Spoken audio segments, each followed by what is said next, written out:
अस्सलामुअलैकुम दोस्तों, ये अनार का मिल्क शेक बनाना बहुत ही आसान।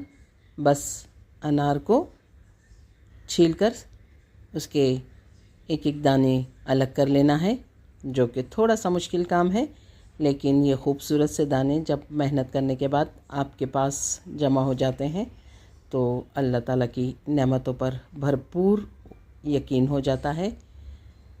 इतने मीठे, इतने खूबसूरत और इतना प्यारा रंग, और जिसका कुरान शरीफ में भी ज़िक्र है। हम इसी का मिल्क शेक बना रहे हैं। दूध, शक्कर और अनार हमने मिक्सचर में डाल दिया है। जूसर में डालने के बाद आप अपनी पसंद के मुताबिक शक्कर ऐड कीजिए, दूध ऐड कीजिए, अनार मिलाइए और खूब अच्छी तरह से ब्लेंड करके इसे छान कर सर्व कर सकते हैं। अगर आप रोज़ाना अलग अलग जूस वगैरह पीना चाहें तो फलों का ही बनाकर पीजिए या डायरेक्ट फल ही खाएं, तो ये बहुत ही मुफीद और फ़ायदेमंद होते हैं, जिसका कि साइंस भी ज़िक्र करती है कि फलों को डायरेक्ट खाना चाहिए, मिल्क शेक वगैरह बनाकर नहीं।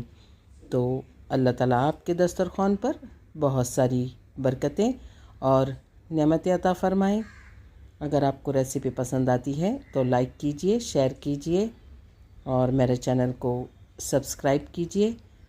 ये मिल्क शेक एक मर्तबा बनाकर ज़रूर पीजिए, क्योंकि बाज़ार से जो जूस हम लेते हैं उससे ये बहुत बेहतरीन और सेहतमंद है, बच्चों के लिए भी मुफीद है। इसे ज़रूर बनाइए और ज़रूर पीजिएगा। साथ ही आपकी दुआओं में याद रखिए।